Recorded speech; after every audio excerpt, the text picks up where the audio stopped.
ළමයි අපි අද බලමු ඔයගලන්ට දැන් A-level paper එකට එන පොඩි ප්‍රස්තාරවල අපෝහන අවස්ථා කිහිපයක්. හරිද? මේක පොඩ්ඩක් දැනගෙන යන්න. මොකද මේකෙන් අපෝහනයක් આવොත් ගොඩක් වෙලාවට අපිට වර්ග සමීකරණ වලට එනම් ටිකක් එනවා අඩුයි. නමුත් සමහරට එන්න පුළුවන්. ඊට පස්සේ අපිට එනවා අවකලන ප්‍රස්තාර වලට, ඊට පස්සේ ත්‍රිකෝණමිති ප්‍රස්තාර වලට ඔන්න ඔය කියන අවස්ථා දෙකටම විශේෂයෙන්ම ඔය දෙකට අපිට ප්‍රස්තාර වල අපෝහන අවස්ථා එන්න පුළුවන්. හරිද? මම උදාහරණයක් ගන්න හොඳට බලා ගන්න. දැන් හිතන්න අපිට තියෙන ප්‍රස්තාරයක් මෙන්න මෙහෙමයි. මම නිකන් දල වශයෙන් ප්‍රස්තාරයක් ගන්න. අපි අපිට මොකක් හරි එකකින් ඇඳෙන ප්‍රස්තාරයක් මේ වගේ කියලා. මේ ප්‍රස්තාරයක් ඇඳෙනවා. අපි මේක ඍණ 2යි, මේක ඍණ 1යි, මේක ධන 1යි, මෙතන 1යි, 2යි, ඍණ 1යි වගේ අපිට y සමානයි fx කියලා ප්‍රස්තාරයක් ඇඳෙනවා. හරිද? එතකොට මේ ප්‍රස්තාරය පාවිච්චි කරලා හෝ මේ ප්‍රස්තාරය අඳින්න කලින් අපිට මේක දල ප්‍රස්තාරයක් ඇඳගෙන ඒක හරහා වෙනත් ප්‍රස්තාරයක් අපෝහණය කරන්න යන්න පුළුවන්. හරිද?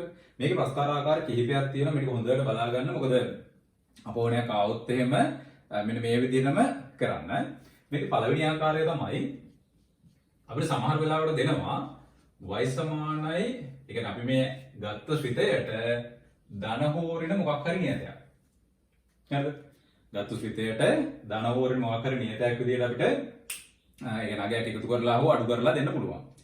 ඊට පස්සේ මේක ඕනනම් ශ්‍රිතය වැඩි කරලා දෙන්නත් පුළුවන්. නමුත් ඒ ශ්‍රිතය වැඩි කරලා දෙන එක ගොඩාක් වෙලාවට දෙන්නේ මාපාංක ශ්‍රිත වලට. අපිට සාමාන්‍ය ත්‍රිකෝණමිතික ශ්‍රිත ඊට පස්සේ එතනින් එන මොනවාද අවකලන ප්‍රස්තාර වලට ඒ වගේ ඒවා ටිකක් එනවා අඩුයි. ඕනනම් එහෙම දෙන්නත් පුළුවන්. ඊට පස්සේ දෙවෙනි අවස්ථාව අපිට එනවා y සමානයි f x ධන හෝ ඍණ k. බලන්න අරකේ වෙනස මේ දෙකේ වෙනස තමයි මේකේ ශ්‍රිතයට තමයි k කියලා ගයක් එකතු වෙලා හෝ අඩු වෙලා තියෙන්නේ. මෙතන ශ්‍රිතයේ x අගයට තමයි k කියලා ගයක් එකතු වෙලා හෝ අඩු වෙලා තියෙන්නේ. මෙතන ලොකු වෙනසක් තියෙනවා. මේ වෙනස බලපාන්නේ මතක තියාගන්න y ට. මොකද ශ්‍රිතයෙන් එළියට තමයි අපිට අගයක් එකතු වෙලා හෝ අඩු වෙලා තියෙන්නේ. නැත්නම් මෙතන මාකරණීයතයකින් වැඩි වෙලා හෝ බෙදිලා තිබ්බොත් ඒකත් බලපාන්නේ මතක තියාගන්න y ට. හැබැයි අපි ශ්‍රිතයේ ස්වායත්ත විචලනයට මොකක් හරි වෙනසක් කරනවා නම් ඒක බලපාන්නේ x ට. ඒක y ට බලපානකට වඩා ඒක බලපාන්නේ x ට.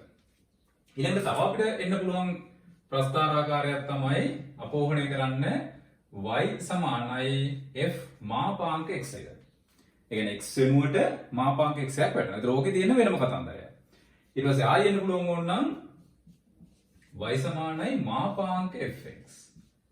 මාපාංක fx. එහෙම නැත්නම් ඉන්න පුළුවන් y සමානයි මාපාංක f මාපාංක x. ඒ කියන්නේ ශ්‍රිතයටත් මාපාංකයක් වැඩිලා තියෙනවා. ඒ වගේම අපේ ස්වායත්ත විචල්‍ය x ටත් මාපාංකයක් වැඩිලා තියෙනවා. ඊට අමතරව ආපහු වෙන්න පුළුවන් y සමානයි 1යට fx.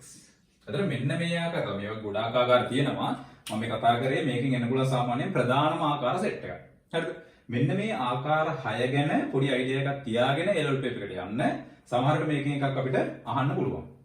මම මේකේ උදාහරණ 6ට මේ අවස්ථා 6ට ප්‍රස්තාර 6ක් ඇඳලා පෙන්නන්නම්. ඒකෙන් අයිඩියා එකක් ගන්න. ඔකේ පළවෙනි එකක් බලමු. මෙන්න මේ වගේ උදාහරණයක්. y සමානයි අපි දැන් මේ ඇඳපු fx ට අපි ගමු එකක් එකතු වෙනවා. හරිද? උදා පළවෙනි ආකාරය y සමානයි fx ධන 1. ඒතර මේකෙන් කියවෙන්නේ අපි මේ ඇඳපු fx කියන ප්‍රස්තාරය මුළුමනින්ම එකකින් ඉස්සෙන්න ඕනේ. ඒ කියන්නේ මේ මුළු ප්‍රස්තාරයේම ඒකක එකක් උඩට යනවා. මේක අඩු කිරීම එකක් තිබ්බනම් ඒකක එකක් පල්ලෙහාට යනවා. ඕක තමයි සරලව මේකේ කතන්දරය. මොකද මම කිව්වා මේ එළියට එකතු කරන හෝ අඩු කරන එක බලපාන්නේ මෙන්න මේ අපේ පරායත්ත විචාරයට. හරිද? එතකොට මේක අපි x එකක් එකතු කරොත් අපිට ප්‍රස්තාරයේ මෙන්න මේ විදිහට උඩ යනවා. මෙතන තිබ්බේ ධන 1කින් ඒක දැන් යනවා 2ට. මෙතන ඍණ 1 ධන 1කින් තිබ්බගෙන 2ට යනවා. ඊට පස්සේ බිඳුවේ තිබ්බගෙන 1ට යනවා. ඊට පස්සේ මෙතන ඍණ 1 තිබ්බ 1ේදී ඒක යනවා බිඳුව ගාවට. ඍණ 1ේදී ඍණ 1 තිබ්බගෙන යනවා බිඳුව ගාවට. ඒතර ප්‍රස්තාරයෙන් මෙන්න මෙහෙම. ඔන්න ඔය වගේ ඒකකයක් ඉස්සෙනවා. ඒ වගේම මෙතන ඍණ එකක් තිබ්බනම් ඒකකයක් පහළට යනවා. ඔන්න ඔය විදිහට තමයි අපේ ශ්‍රිතයේ එළියෙන් අගයක් එකතු වුණොත් හෝ අඩු වුණොත් අපිට ප්‍රස්තාරය ඇඳෙන්නේ. ඔන්න පළවෙනි ආකාරය හොඳට මතක තියාගන්න. එළියෙන් අගයක් එකතු වුණොත් උඩට යනවා, අගයක් අඩු වුණොත් පල්ලෙහාට එනවා. මම මේකත් එක්කම ගන්නම්. ශ්‍රිතය අගයකින් වැඩි වුණොත් මොකද වෙන්නේ කියන එකත් පෙන්නන්න. සාමාන්‍ය ගොඩක් අය මාපංග වල තමයි කරන්නේ එන්නේ. අපි නිකන් ගමු 2fx වගේ එකක්. તો 2fx වගේ කියන එකෙන් අදහස් කරන්නේ මෙන්න මේ ශ්‍රිතයේ සෑම y අගයක්ම දෙගුණයක් වෙනවා. ඒ කියන්නේ මෙතන එකේ තිබ්බගෙන දැන් දෙකට යනවා. මෙතන ඍණ එකේ තිබ්බගෙන ඍණ දෙකට යනවා. බිඳුවේ තිබ්බ ටික නම් එහෙමම තමයි. මොකද බිඳුවෙන් දෙකකින් අඩු වුණාට වෙනසක් වෙන්නේ නැහැ. ඔය වගේම තමයි බෙදුනහම දෙකෙන් බෙදුනොත් එකේ තිබ්බගෙන භාගයෙන් යනවා. ඍණ එකේ තිබ්බගෙන ඍණ භාගයෙන් යනවා. මේක දෙකෙන් වැඩි කරොත් දැන් ප්‍රස්ථාරය මෙන්න මේ විදිහට එකෙන් ඍණ එකෙන් ගියපු එක දෙකෙන් ඍණ දෙකෙන් යනවා. ඔන්න ඔය වගේ දෙක ඍණ දෙක. මේ ටික වෙනස් වෙන්නේ නැහැ. මේ ටික ඍණ එකයි ඍණ දෙකයි බිඳුවයි ධන එකයි ධන දෙකයි. ඔන්න ඔය විදිහට මේ ප්‍රස්ථාරය දෙකකින් වැඩි වුණොත් දෙකක් දෙපැත්තට මේ ප්‍රසාරණය වෙන්නේ. සෑම y අගයම දෙගුණයකින් වැඩි වෙනවා. තුනෙන් වැඩි වෙනවා. සෑම y අගයම තුන් ගුණයෙන් වැඩි වෙනවා. දෙකෙන් බෙදුණොත් සෑම y අගයම දෙකෙන් බෙදෙනවා. ඔන්න ඔය විදිහට තමයි ප්‍රස්ථාරය වෙනස් වෙන්නේ. අපි ඊළඟට බලමු අපේ ස්වායක්ත විචල්‍ය. කියන්නේ x එක වෙනස් කරොත් ඒකට මොකද වෙන්නේ කියන එක. හරි. මම ඒකට උදාහරණයක් ගන්නම්. y සමානයි f(x) ධන 1. හොඳට බලාගන්න. මේක මම ශ්‍රිතයෙන් එළියට එකක් එකතු කළා නෙමෙයි. ශ්‍රිතයේ ඇතුලේ තිබ්බ ස්වායක්ත විචල්‍ය x ට එකක් එකතු කරා. මේකේ අරගේ වෙනසක් තියෙනවා.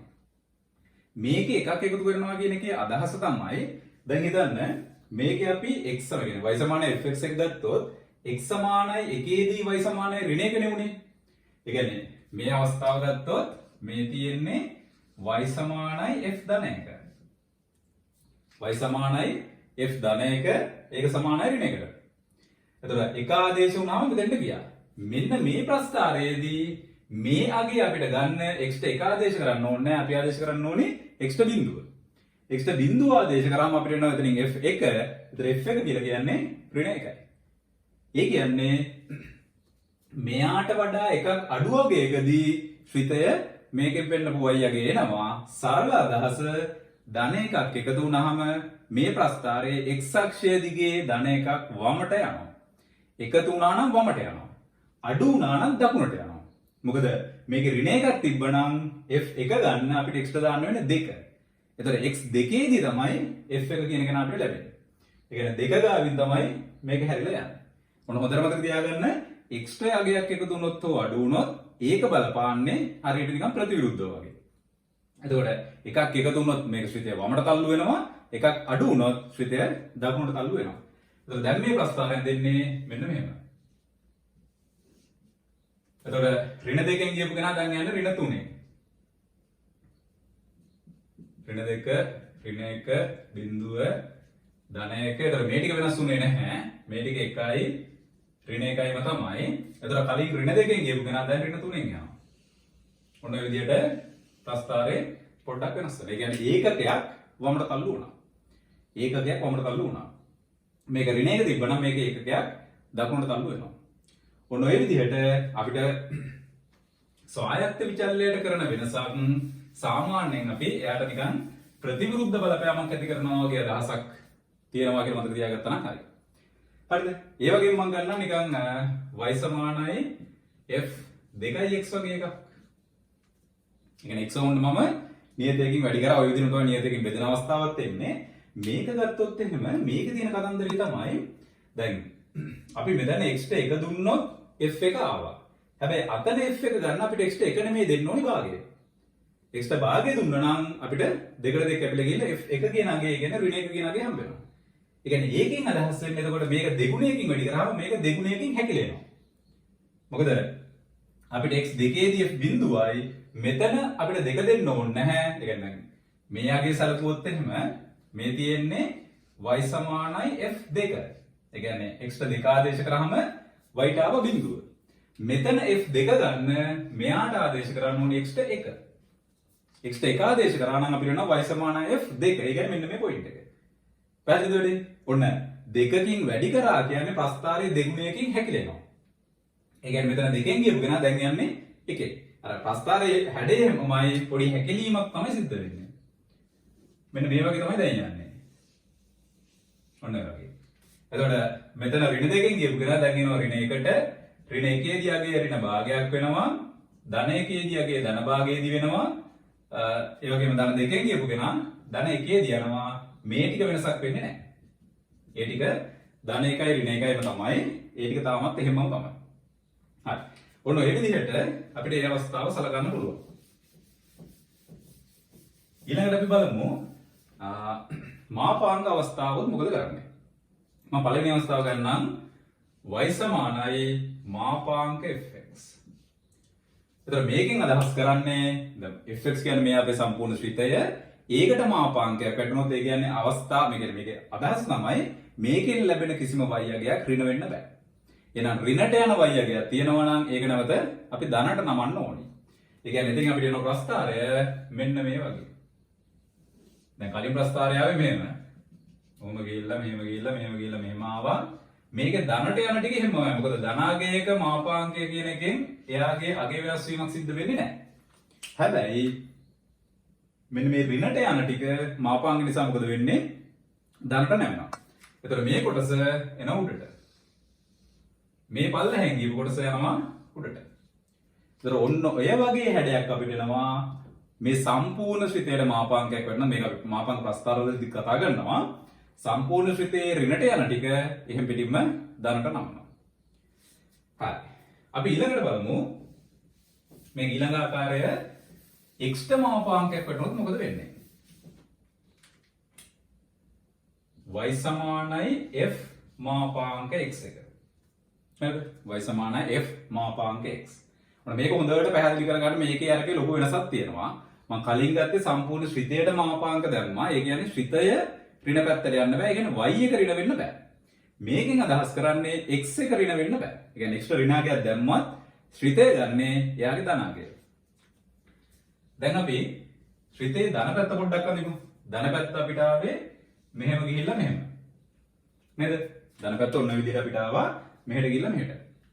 එතකොට දැන් මේකේ අපි කතා කරා ඉස්සෙල්ලා x සමානයි 1 දැම්මහම y සමානයි ඍණ 1 ගත්තා. x සමානයි 2 දැම්මහම y සමානයි බිඳුව ගත්තා.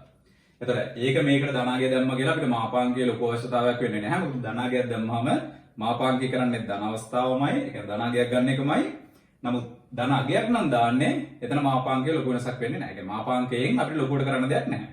හැබැයි මෙන්න මේ පැත්තේ තමයි කතන්දරේ තියෙන්නේ. දැන් හිතන්න අපි x දානවා කියලා ඍණ 1. මම මෙතෙන් දානවා ඍණ 1. හැබැයි ඍණ 1 මාපාංකයක් තියෙන නිසා ශ්‍රිතය ගන්න කවුද? f ධන 1. අන්න f ධන 1 කියලා කියන්නේ එයා පෙන්වන්නේ ඍණ 1 යගේ. ඒ කියන්නේ x දැම්මේ මම ඍණ 1. හැබැයි එයා පෙන්නුවේ ධන 1 වයියගේ. ඒකෙන් අදහස් කරන්නේ ආපහු මෙන්න මේ පැත්තම මේ පැත්තට රිපීට් වෙනවා කියන එක. ඒ කියන්නේ මේ ප්‍රස්ථාරෙම මේ පැත්තෙන් ඇදෙනවා. ඔන්න ඔය වගේ. අර එන දිච්ච ප්‍රස්ථාරෙම මේ පැත්තට ඇඳුනා. මොකද මේ තියෙන්නේ x ගේ ධනාගයන් වලදී ශ්‍රිතය ගන්න y අගයන් ටික. එතකොට ඍණාගයක් ආදේශ කරත් අපිට අවසානයේ ලැබෙන්නේ ඒකම තමයි. දැන් ආයි මේකටත් මාපාංකයක් දැම්මොත් ඒකෙන් කියවෙන්නේ මේකේ ඍණට ගියපු ටික ආපහු ධනට නැමෙනවා. ඔන්න ඔයගේ අදහස් තමයි ඕකේ තියෙන්නේ. ඊට පස්සේ අපි මෙයාගේ අවසාන ප්‍රස්ථාර ආකාරයට y සමානයි 1 fx. මේක එකපාරක් අපිට දුන්නා මොඩල් පේපර් එක. y සමානයි 1 fx එක ඔන්න බලන්න හොඳට අඳින හැටි. දැන් මම මේක මුලින්ම අඳින්නම්. අපි ගත්තු පළවෙනි ශ්‍රිතය. ඒකයි මෙන්න මෙයා. y සමානයි fx එක. දැන් මෙතන අගේ අපිට ආවා ධන 1යි ඍණ 1යි ඍණ 2යි. මම මේ පිටි පොඩ්ඩක් ආපහු කඩේරි වලින් අඳ ගන්නම්. මොකද ඒ ලක්ෂවලදී තමයි මේ ප්‍රස්ථාරයේ ලොකු වෙනස් වීමක් වෙනව නම් වෙන්නේ. මෙතන ධන 1යි මෙතන ධන 2යි එතන මෙතන ආගේ අපිට ආවා ඍණ 1. ඍණ 1යි මෙයාගේ පරාසය අපිට එනවා ධන 1 හරහා යනවා කියලා. හරි. දැන් මේකට අදාළ ප්‍රස්ථාරය අඳින්න කිව්වොත් අපිට දැන් ආපහු මේක අවකලනය කරලා ඒ දේවල් කර කර ඉන්න බෑ. එතකොට අපිට මේකේ තියෙන ප්‍රධානම පොයින්ට්ස් ටික. ඒ කියන්නේ හැරුම් ලක්ෂ, අක්ෂ ඡේදනය කරන ලක්ෂ, තිරස්පර්ශෝන්මුඛ, සිරස්පර්ශෝන්මුඛ. ඔන්න ඔය කියන පොයින්ට්ස් ටික එක යට දාලා ඒකෙන් ලැබෙන අගය බලන්න. දැන් උදාහරණයක් විදියට මෙන්න මෙතන තියෙනවා 1. දැන් මේක තමයි අපේ fx එක. එහෙම නැත්නම් y එක. මේක දැන් අපි එකයට දාන්නයි හදන්නේ. ඒතකොට එකයට දැම්මම ඉන්නේ එකම තමයි. ඒ වගේම මෙතන දැම්මොත් එකයට ඍණ එකම තමයි. ඊළඟට අපිට ප්‍රශ්නයක් කරනවා මෙන්න මේ පොයින්ට් තුන. මේ පොයින්ට් තුනේදී මේ තුන බිඳුවයි.